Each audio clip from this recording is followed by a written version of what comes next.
সব থেকে বড় অভিনেত্রীর নাম মমতা বন্দ্যোপাধ্যায়, নতুন করে আমাদেরকে এটা জানতে হচ্ছে।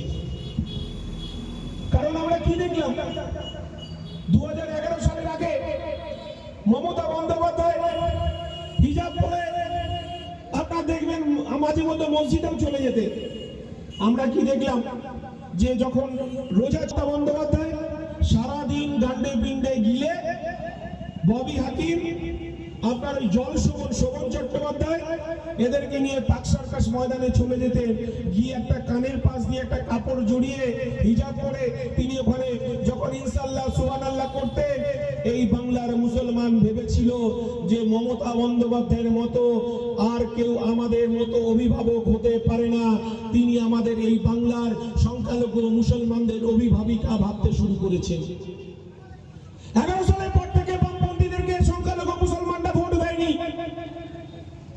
ভোট দেয়নি বলবো না, ভোট দিয়েছে, একটা পার্সেন্টেজ ভোট দিয়েছে, কিন্তু 91% সংখ্যালঘু মুসলমানরা মমতা বন্দ্যোপাধ্যায়কে ভোট দিয়েছে। আমি আরেকটু পিছনের দিকে চলে যাব। 2007 সাল কলকাতার রাজপথে দেখলাম মমতা বন্দ্যোপাধ্যায় একটা প্ল্যাকার্ড ঝুলিয়ে, সেখানে দেখলাম কার ছবি? রিজওয়ানুর রহমান। আমরা কেউ ভুলে যাইনি। রিজওয়ানুর রহমানের অপরাধ কি ছিল? একটা মুসলমান ঘরের ছেলে একটা হিন্দু ব্যবসাদারের মেয়েকে ভালোবাসার কারণে তাকে প্রাণ দিতে হয়েছিল। তার দেহটা পড়েছিল দমদমের পাতিপুকুরের ধারে। তখন এই রাজ্যের মুখ্যমন্ত্রী কে ছিলেন?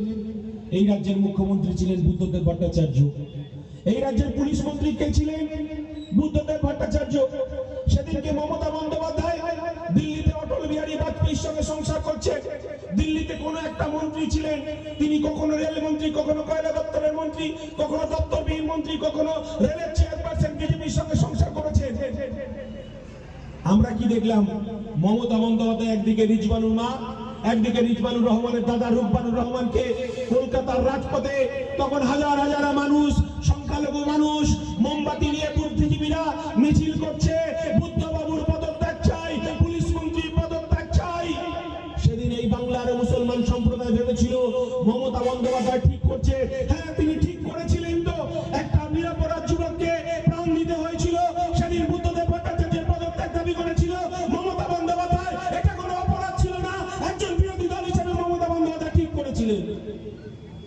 কিন্তু মমতা বন্দ্যোপাধ্যায় তো ইনসাফের কথা বলেছিলেন, তার মাকে ইনসাফ পাইয়ে দেওয়ার কথা বলেছিলেন। 2011 সালে সারা পশ্চিম বাংলায় বামপন্থীরা হেরে গেল, আমরা বাড়ি ফিরে গেলাম। কিন্তু মমতা বন্দ্যোপাধ্যায় রাজ্যের মুখ্যমন্ত্রী হলেন আজকে 2026 সাল, আর সেই ঘটনা ঘটেছিল 2007 সাল। এখনো রূপবানুর রহমানের মা, এখনো রূপবানুর রহমান এখনো পর্যন্ত তার পরিবার বিচার পায়নি। আর আজকে যখন তিলোত্তমা যখন তিলোত্তমাকে যখন খুন করে, যখন আপনার হাসখালি আমার ওই তৃণমূলের ঘরের পরিবারের মেয়েটাকে তৃণমূলের নেতারা রেপ করে খুন করে দেয়, যখন বর্ধমানের তৃণমূলের নেতার ঘরের মেয়েটাকে রেপ করে খুন করতে হয়, যখন দীপশিতা ধর, যখন বিশ্বজিৎ মাইতি, নওশাদ সিদ্দিকীরা যখন ইনসাফের কথা বলে, এই মমতা বন্দ্যোপাধ্যায় তাদেরকে লাথি মারতে মারতে জেলের মতো নিয়ে যায়। এটাই পার্থক্য, এটাই গাদাবাড়ার মানুষ, এটাই মরিচার মানুষকে বলবো আপনারা বিচার করবে।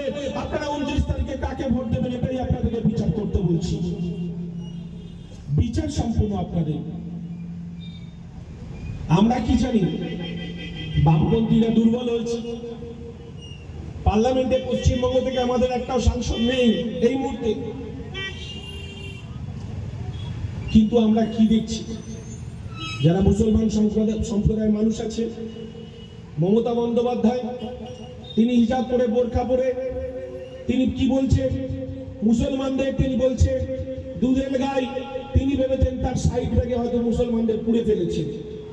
আমরা দেখেছি, আমরা মুসলমান সম্প্রদায়ের মানুষ 2021 সালে বামপন্থীদের ভোট দিলাম না, 2024 সালে আমরা ভোট দিলাম না।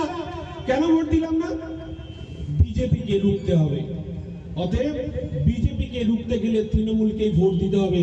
এই বাংলার মানুষ, এই আমার ব্যারাকপুরের মানুষ, আমডাঙ্গার মানুষ তৃণমূল কংগ্রেসের জোড়াফুলকে ভোট দিলেন, কারণ বিজেপিকে রুখতে হবে। ভালো কথা, আমরাও তো চাইছি বিজেপিকে রুখতে হবে। আমরাও বামপন্থীরা বলছি, আমরাও ইন্ডিয়ান সেকুলার ফ্রন্ট বলছি যে বিজেপি হবে একটা সাম্প্রদায়িক দল, যাহাই বিজেপি তাহাই তৃণমূল, যাহাই তৃণমূল তাহাই বিজেপি।